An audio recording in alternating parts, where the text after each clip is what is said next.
Hello everyone, welcome to Somnath sir math YouTube চ্যানেলে তোমাদেরকে স্বাগত। দেখো, WB SSC group C group ডির 5 নম্বর সেট অনেকদিন আমাদের বিরতি ছিল। তারপরে 5 নম্বর সেটে আমি কোশ্চেন অ্যান্সার নিয়ে চলে এসেছি, যেখানে ইম্পর্টেন্ট 15টা কোশ্চেন রয়েছে, আর যেগুলো খুব ইম্পর্টেন্ট হতে চলেছে ডাব্লিউবিসি এসএসসি গ্রুপ সি গ্রুপের জন্য। সহজে অঙ্কের ক্লাস পর্ব 5। চলো, প্রথম কোশ্চেন কি আছে, 1 থেকে 30 পর্যন্ত সকল বিজোড় সংখ্যার সমষ্টি কত? মনে রাখতে হবে এখানে যে প্রথম এনটি স্বাভাবিক বিজোড় সংখ্যার যে সমষ্টি সেটা হচ্ছে n স্কয়ার। মনে রাখতে হবে প্রথম এনটি স্বাভাবিক বিজোড় সংখ্যার, স্বাভাবিক যে বিজোড় সংখ্যা, আমার হাতে লেখাটা একটু প্রবলেম, হাতের একটু প্রবলেমের জন্য একটু ম্যানেজ করে নেবে। সংখ্যার প্রথম এনটি স্বাভাবিক বিজোড় সংখ্যার যে সমষ্টি সেটা মনে রাখবে n স্কয়ার। তাহলে আমাদের এখানে 1 থেকে 30 অবধি কটা জোড় আছে? 15টি জোড়, এবং 15টি কিন্তু বিজোড় আছে।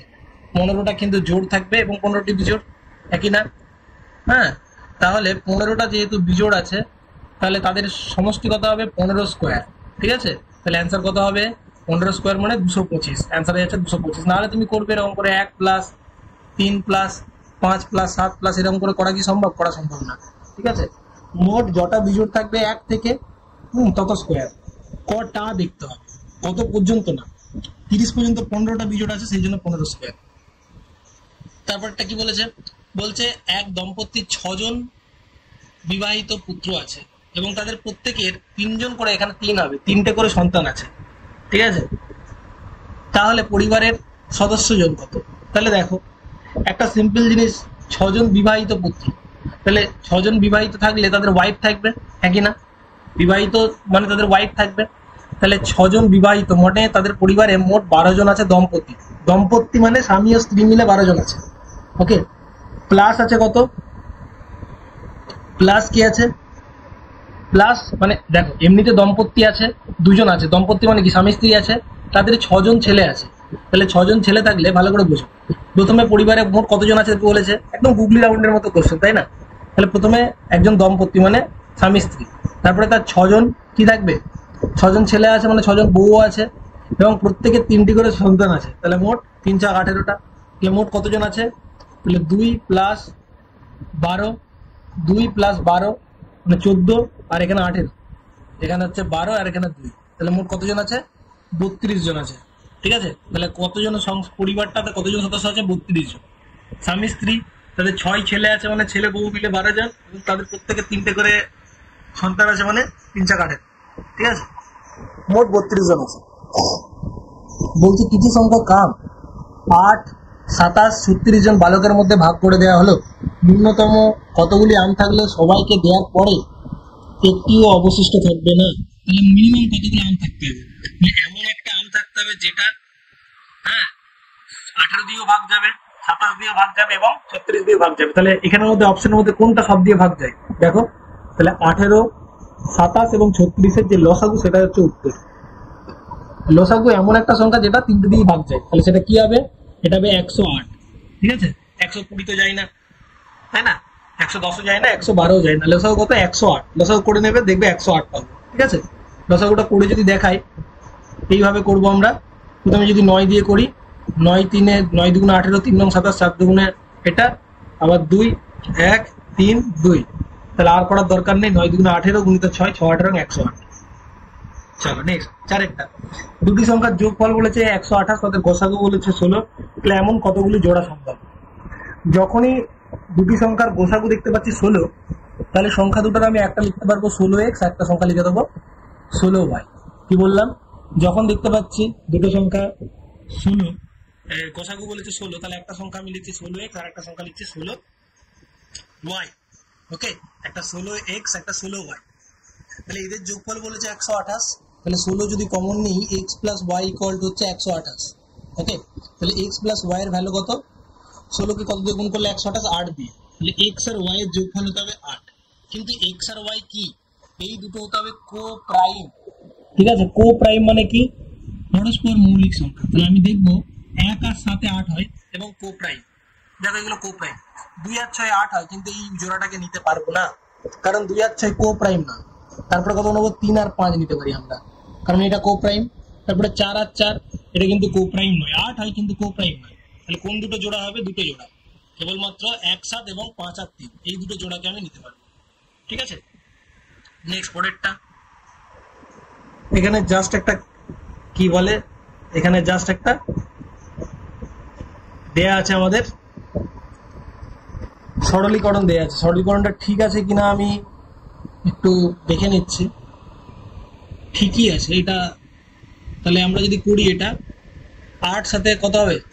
এই দুটোই যোগ করলে 8 সাথে 15.9, 2.1 মাইনাস 6.1 মাইনাস এইটা যদি যোগ করি আমরা, এই দুটোই যোগ করলে কত হবে? 3। এখানে -3 হয়ে যাবে।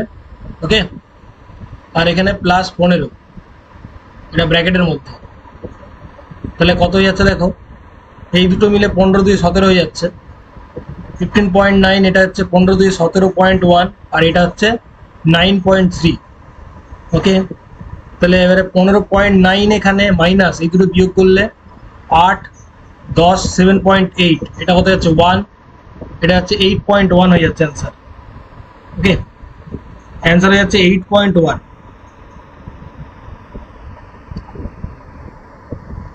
কোথাও কিছু ভুল করলাম নাকি একটু দেখি। এই দুটোই তো 8 সাথে 15.9, এই দুটোই মিলে হচ্ছে 3। ওকে, তাহলে এখানে 9.3 আর এখানে 15 আর 2 17। ঠিক আছে, 17 থেকে 9.3 বিয়োগ করলাম 7.8।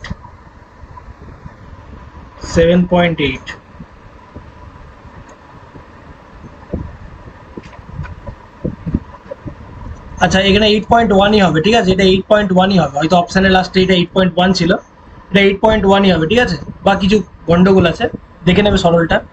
তারপরে কোশ্চেনটা দেখো, √32।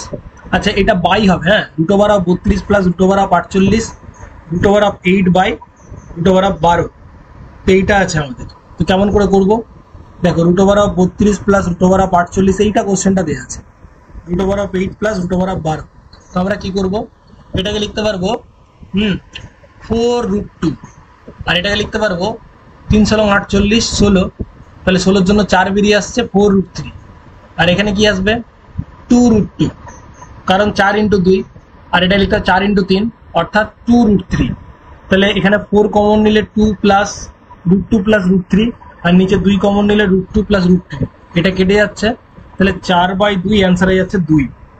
ওকে, অপশন বি হয়ে যাবে উত্তর। খুব ইজিলি হয়ে গেল। হ্যাঁ, 32টাকে আমরা এইভাবে লিখছি দেখো, 16 × 2, 16-র জন্য 4 বেরিয়ে আসছে 4√2। একইভাবে 48টাকে লিখতে হচ্ছে 16 × 3, 16-র জন্য 4 বেরিয়ে আসছে এখানে √3। এইভাবে করেছি। তারপরটা কি বলেছে দেখো, বলছে একটি শিবিরে 900 জনের 45 দিনের খাবার মজুদ আছে। 15 দিন পর 300 জন যদি চলে যায়, বাকি খাদ্যে আর কদিন চলবে? তাহলে একটা সিম্পল জিনিস বুঝে দেখো, 900 জন লোকের 45 দিনের খাবার মজুদ ছিল 15 দিন পরে। তাহলে 15 দিন পরে 300 জন যদি চলে যায়, তাহলে কি আছে? তাহলে এমনিতে 15 দিন পরে কি ছিল? 15 দিন পরে দেখো, 900 জনের প্রথমে 45 দিনের খাবার ছিল, তাহলে 15 দিন পরে কি হয়েছে? 15 দিন পরে আর 30 দিনের খাবার থাকবে, হ্যাঁ কি না? তাহলে 900 জনের 30 দিনে যে খাবারটা আছে, সেই খাবারটা 300 জন যদি চলে দেয়, মানে 600 জনের কদিন চলবে? এটাই হচ্ছে ব্যাপার। ব্যাস, আবারও বলছি, 15 দিন পরে 45 দিনের খাবার ছিল, তাহলে আর কদিনের থাকবে? 30 দিনের থাকবে। তাহলে সেই খাবারটা 300 জন যদি চলে যায়, তাহলে 600 জনের কদিন চলবে সেটা বার করতে হবে। আমি মনে করছি x দিন চলবে। ব্যাস, 0 0 0 0 বাদ দিয়ে দাও। হ্যাঁ, 5 × 30, তাহলে x এর ভ্যালু হচ্ছে 45। তাহলে 45 দিন চলবে। খুব সোজা অঙ্ক। 900 জনের 45 দিনের ছিল, 15 দিন হয়ে গেছে, মানে 30 দিনের খাবার আছে। তাহলে 900 জনের যদি 30 দিন চলে, 900 জনের যদি চলে 30 দিন, তাহলে একজনের চলবে কতদিন? 30 × 900। আর 600 জনের কতদিন চলবে? 30 × 900/600। ব্যাস, ওকে, তাহলে 45 দিন। খুব ইজিলি করে ফেললাম। আরেকটা বলছে, কোনো দ্রব্যের 1 কেজি 1/4 মূল্য, ওকে, 1 টাকা 60 পয়সা, তাহলে 200 গ্রামের মূল্য কত? 1 কেজি 1/4 মানে কত? মানে 1 কেজি 250 গ্রাম। ঠিক আছে, 1/4 মানে কত? 1 কেজি 1/4 মানে কত? 1 এর 4 কেজি মানে কত? 250 গ্রাম। তাহলে 1 কেজি 250 গ্রাম মানে টোটাল কত গ্রাম? 1250 গ্রাম। ওকে, তাহলে আমি দেখতে পাচ্ছি আমি পয়সাতে করব। 1250 গ্রামের মূল্য কত টাকা? 1 টাকা 60 পয়সা, মানে 160 পয়সা। ঠিক আছে, তাহলে 1 গ্রামের মূল্য কত? একদম বেসিক অঙ্ক দেওয়া আছে, 160 বাই 1250। আর 200 গ্রামের মূল্য কত হবে? তাহলে 160 গুণিত 200 বাই 1250। এই শূন্যটার সঙ্গে এই শূন্যটা কেটে দিলাম। 25 দিয়ে কাটলে 5 25-এ 125, 25 দিয়ে কাটলে 25 4-এ 100, 25 8-এ 200। ওকে, ব্যাস, তাহলে হয়ে যাচ্ছে কত?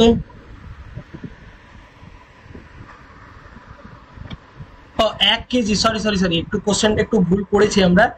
1 কেজির 1/4। তাহলে 1 কেজির 1/4 মানে হচ্ছে 250 গ্রাম। ঠিক আছে, 250 গ্রামের মূল্য। তাহলে 1 কেজি 250 গ্রাম নয়, 1 কেজির 1/4 ভাগ। তাহলে অর্থাৎ 250 গ্রামের মূল্য দেওয়া আছে 160 পয়সা। ওকে, তাহলে 1 গ্রামের মূল্য কত? 160 বাই 250। আর 200 গ্রামের মূল্য কত? 160 গুণিত 200 বাই 250। 0 0 কেটে দাও, 8 25-এ এটা, তাহলে 128 পয়সা। তাহলে 128 পয়সা মানে কত? 1 টাকা 28 পয়সা। ওকে, অপশন ডি, একদম বেসিক অঙ্ক। 1 কেজির 1/4, তাই না? 1 কেজির, সেই জন্য। নেক্সট পরেরটা বলছে, একটি নির্বাচনে এক প্রার্থী ভোটের 47% ভোট পান এবং 10,500 ভোটে পরাজিত হন। প্রদত্ত ভোটের সংখ্যা কত? মনে রাখতে হবে একটা কথা, যে একজন, মোটামুটি মোট ভোট সবসময় মনে রাখতে হবে 100%। এবারে একজন পেয়েছে, যে হেরেছে মানে যে লুজ করেছে, সে পেয়েছে 47%। তাহলে একজন যদি 47টা ভোট পায়, তাহলে বাকি ভোটটা যে জিতেছে সে পেয়েছে, সে কটা ভোট পেয়েছে? 53টা। হ্যাঁ কি না? 100 থেকে বিয়োগ করে দেবো। একজন যদি 47% ভোট পায়, অন্যজন পাবে কত? 53% ভোট। তাহলে কত ভোটে সে জিতলো? এই যদি 47টা ভোট পায়, এই যদি 53টা ভোট পায়, 6% ভোটে জিতলো। হ্যাঁ কি না? তাহলে এই যে 6% ভোটে জিতলো, সেটার ভ্যালু বলে দিয়েছে 10,500। তাহলে 6% মানে যদি 10,500 হয়, 1% মানে কত হবে? 10,500 বাই 6। তাহলে 100% ইকুয়াল টু কত হবে? 10,500 গুণিত 100 বাই 6। কাটাকাটি যদি করি আমরা, 3 দিয়ে কাটলে 3 35-এ 105, 3500। 3 দিয়ে কাটলে 2, 2 দিয়ে কাটলে 5। তাহলে 0 0 0, 35 5 175। ওকে, তাহলে 1,75,000 ভোট। Option B. কি বললাম? একজন যদি 47% ভোট পায়, একজন পাবে 53% ভোট, তাহলে জিতছে কত ভোটে? 6% ভোটে। নেক্সট পরেরটা, এক ব্যক্তি তার টাকার 20% পুত্রকে দেন, বাকি টাকা 30% ছোট পুত্রকে দেন এবং বাকি টাকা 10% দুস্থ ছাত্রদের দেন। সর্বশেষ যদি 151 টাকা 20 পয়সা পড়ে থাকে, তাহলে তার কাছে মোট কত টাকা ছিল? তাহলে একটা জিনিস বুঝতে হবে, তার কাছে প্রথমে টাকা ছিল 100%। তাহলে প্রথমে সে 20% বড় পুত্রকে দিয়েছে, থাকবে কত? 80%। এই 80%-এর আবার 30% দিয়েছে, 80-র আবার 30%। তাহলে 80-র 30% মানে কত? 24% দিয়েছে। হ্যাঁ কি না? 80-র 30% মানে না 24। ওকে, তাহলে 80-র যদি 30%, এইভাবে আমরা ভাববো। ঠিক আছে, এইভাবে আমরা ভাববো। তাহলে আমরা এইভাবে ভাববো কি, প্রথমে ছিল আমাদের এক্স টাকা, তাহলে 20% দেওয়ার পরে পড়ে থাকবে 80%। এবারে তার আবার 30% ছোট পুত্রকে দিয়েছে, তাহলে 30%কে দিলে পড়ে থাকবে 70%। তার আবার 10% দুস্থদের ছাত্রদের দিয়ে দিয়েছে, তাহলে থাকবে কত? তার আবার 90% থাকবে। ইকুয়াল টু হচ্ছে 151 এটা। ওকে, তাহলে এক্স গুণিত 80/100 গুণিত 70/100 গুণিত 90/100 ইকুয়াল টু হচ্ছে 15120। দশমিক করে দিলে দুটো শূন্য তুলে গেল, 100 কেটে গেল, এখানে দুটো শূন্য, এখানে দুটো শূন্য কেটে গেল, এখানে 90-এর সঙ্গে এখানে একটা শূন্য কেটে গেল। তাহলে এক্স এর ভ্যালু হচ্ছে 1500, এটা গুণিত উপরে 10 আর নিচে হচ্ছে 8 গুণিত 7 গুণিত 9। এটা ক্যালকুলেশন করলে আমরা উত্তরটা পেয়ে যাবো আশা করছি। ওকে, 8 দিয়ে যদি করি, 7 দিয়ে যদি করি, প্রথমে 7 দুগুণে 14, হাতে হলে 1 1, 7 1 7, 6 7 42। তাহলে এইটা পাচ্ছি আমরা। 8 দিয়ে যদি করি, 8 দুগুণে 16, 5 7 8 56, এটা। আর এটা করলে 30। তাহলে 30 গুণিত 10 অ্যান্সার হয়ে যাচ্ছে 300। ওকে, কিভাবে করলাম? প্রথমে আমরা x টাকা নিলাম, 20% দিয়ে দিয়েছে বড় পুত্রকে, আছে কত 80%। যে টাকা ছিল তার আবার 30% দিয়ে দিয়েছে, তাহলে তার থাকবে 70%, আবার তার আবার 10% দিয়ে দিয়েছে, থাকবে হচ্ছে 90%। দিয়ে যেটুকু পড়ে আছে সেটা হচ্ছে এটা, দিয়ে জাস্ট ক্যালকুলেশন করেছি, খুব তাড়াতাড়ি উত্তর পেয়ে গেছি। ওকে, চলো নেক্সট পরেরটা 11টা বলছে এ একটি কাজ 12 দিনে, বি একটি কাজ 24 দিনে করতে পারে, দুজনে একসঙ্গে কতদিনে করতে পারবে? একটা সূত্র মনে রাখবে, এ যদি একটা কাজ x দিনে করতে পারে, বি যদি একটা কাজ y দিনে করতে পারে, তাহলে এ আর বি দুজনে মিলে করে xy by x plus y দিনে। এইভাবে আমরা করতে পারি। তাহলে এ প্লাস বি এর সময় লাগবে 12 গুণিত 24 বাই 12 প্লাস 24 মানে 36। তাহলে এখানে 3 3 8 24, 8 দিনে হচ্ছে সময় লাগবে। এটা এইভাবে তো করতে পারি, তাছাড়াও এইভাবে করতে পারি যে এ এর লাগছে 12 দিন, বি এর লাগছে 24 দিন, এখানে দিন সংখ্যা লিখলাম। এখানে মোট কাজটা ধরে নেবো এদের এলসিএম, এমন একটা সংখ্যা যেটা 12 দিয়েও ভাগ যায় 24 দিয়েও ভাগ যায়, সেটা কত 24। এরপরে ধরবো এফিসিয়েন্সি বা কর্মদক্ষতা। কর্মদক্ষতা জিনিসটা কি, এক দিনে কে কতটা কাজ করে। 12 দিনে যদি কেউ 24টা কাজ করে একদিনে করবে 2টো, বি 24 দিনে যদি 24টা কাজ করে একদিনে করবে 1টা, তাহলে দুজন মিলে একদিনে করছে 3টে কাজ। তাহলে 24টা কাজ শেষ হতে সময় লাগবে 24/3 অর্থাৎ 8 দিন। ওকে, নেক্সট, রহিম একটি কাজ 12 দিনে করতে পারে, রহিম 4 দিন কাজটি করার পর চলে যায় ও সমীর বাকি কাজটি 6 দিনে করে, তাহলে সমীর একা কাজটি কদিনে করে? ওকে, দেখো তাহলে একটা সিম্পল জিনিস দেখতে পাচ্ছি, রহিম একটা কাজ 12 দিনে করে, রহিম করে 12 দিনে। এবারে রহিম করেছে কদিন? রহিম করেছে 4 দিন। তাহলে রহিম 4 দিন করার পরে রহিমের আর 8 দিন বেঁচে আছে, হ্যাঁ কি না? তাহলে রহিম যে কাজটা 8 দিন করে সেই কাজটা সমীর করছে কদিনে? 6 দিনে। তাহলে রহিমের 8 দিনের কাজটা সমীর করে 6 দিনে, তাহলে রহিমের 12 দিনের কাজটা করবে কদিনে, হ্যাঁ কি না? তাহলে দেখো রহিমের, এটা রহিম, ঠিক আছে, এটা রহিম আর এটা হচ্ছে সমীর। তাহলে রহিমের 12 দিনের কাজের 4 দিন করার পর যে 8 দিনের কাজ বেঁচে ছিল সেটা সমীর করছে 6 দিনে। তাহলে একদিনের কাজটা করবে সমীর কদিনে? 8 গুণিত 6 দিনে, বেশি দিন সময় লাগবে। আর রহিমের 12 দিনের কাজটা করবে কদিনে? 8 গুণিত 6/12। ওকে, ভুল করছি, তুলনা করছি তো। রহিমের 8 দিনের কাজটা করছে 6 দিনে, ঠিক আছে। রহিমের সবসময় দিন বেশি লাগবে, সমীরের কম। তাহলে রহিমের 1 দিনের কাজ করতে সময় লাগবে 6 8 দিন, আর 12 দিনের কাজটা করতে সময় লাগবে কত? 6 গুণিত 12/8 অর্থাৎ 72/8 অর্থাৎ 9 দিন। ওকে, খুব ভালোভাবে করে ফেললাম। কি বললাম? রহিমের 12 দিনের কাজ 4 দিন করে ও চলে গেছে, বাকি কাজ সমীর করেছে 6 দিনে, অর্থাৎ রহিমের 8 দিনের কাজটা সমীর করছে কদিনে? 6 দিনে।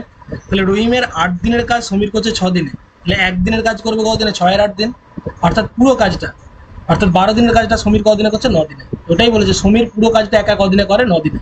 ওটাই হয়ে যাবে অ্যান্সার। চলো 13টা কি বলেছে, একটি জলাধার পূর্ণ করতে 2টি পাইপের 8 মিনিট এবং 10 মিনিট সময় লাগে। ওকে, একটি খালি পাইপ দিয়ে জলাধারটি 12 মিনিটে খালি হয়, 3টি পাইপ একসঙ্গে খোলা থাকে, তাহলে জলাধারটি পূর্ণ হতে কত সময় লাগে? একটি জলাধার পূর্ণ করতে 8 মিনিট এবং 10 মিনিট সময় লাগছে, তাহলে ধরো এ একটা পাইপের সময় লাগছে 8 মিনিট, পূর্ণ করতে বলে পজিটিভ প্লাস, বি পাইপের সময় লাগছে 10 মিনিট, এটাও প্লাস, আর খালি করার পাইপ ধরো সি, সে 12 মিনিটে খালি করছে।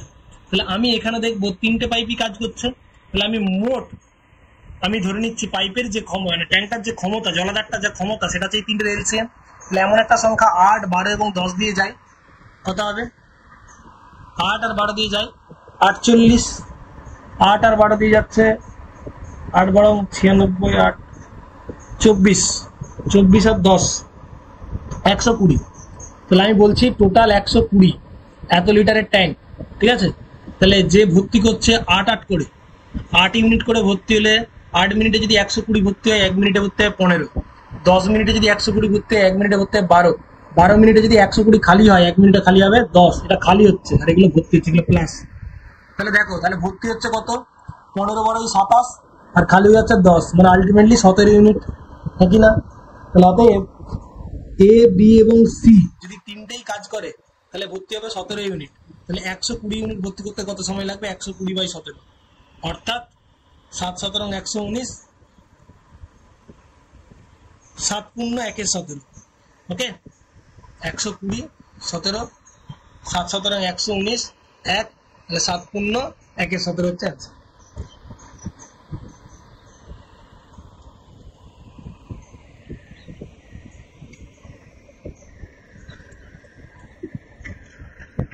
আশা করি বোঝা গেছে। নেক্সট পরেরটা, 250 কিলোমিটার লম্বা একটি ট্রেন 15 সেকেন্ডে একটি খুঁটি অতিক্রম করলে ট্রেনটির গতিবেগ ঘন্টায় কত কিলোমিটার? তাহলে মনে রাখবে, কোনো একটা ট্রেন যখন একটা খুঁটিকে অতিক্রম করবে, এই ধর একটা খুঁটিকে অতিক্রম করেছে একটা ট্রেন, তাহলে এই ট্রেনটা খুঁটিকে অতিক্রম করতে যে ডিস্টেন্স কভার করবে সেই ডিস্টেন্সটাই হচ্ছে ট্রেনের নিজের দৈর্ঘ্য। ওকে, তাহলে 15 সেকেন্ডে যাচ্ছে ওর নিজের দৈর্ঘ্য অর্থাৎ 250 কিলোমিটার। তাহলে গতিবেগ কত? তাহলে স্পিড কত যাচ্ছে? 250/15 এত মিটার পার সেকেন্ড। এবারে মনে রাখতে হবে, মিটার পার সেকেন্ডকে যখন কিলোমিটার পার আওয়ারকে করব তখন 18/5 দিয়ে গুণ করতে হবে। কিলোমিটার পার আওয়ার থেকে যখন মিটার পার সেকেন্ডে যাবো 5-এর 18, কিন্তু যখন মিটার পার সেকেন্ডকে যখন কিলোমিটার পার আওয়ারে করব তখন কি করতে হবে? 18/5 দিয়ে গুণ করতে হবে। তাহলে এখানে হচ্ছে 50, 5 10 5 3, 3 × 18, অ্যান্সার হচ্ছে 60 কিলোমিটার পার আওয়ার। কাটাকাটি করে দেখলাম 60 কিলোমিটার পার আওয়ার হচ্ছে অ্যান্সার। ওকে,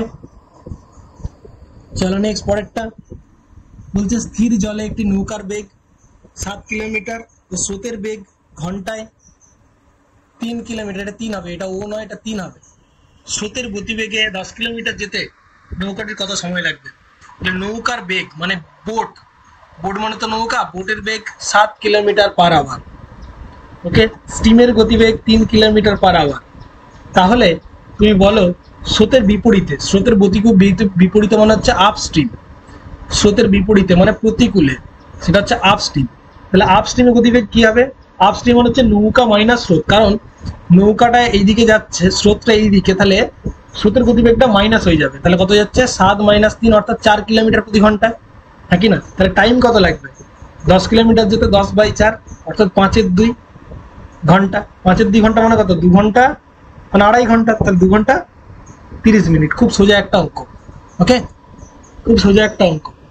অ্যান্সার হচ্ছে 2 ঘন্টা 30 মিনিট। ক্লিয়ার? চলো, আশা করি বোঝা গেছে। তাহলে এই হচ্ছে আজকে সেটের 15টা অঙ্ক, খুব ইজির ওপরে এই সেটটা ছিল। দেখা হচ্ছে পরবর্তী ক্লাসে। Thank you.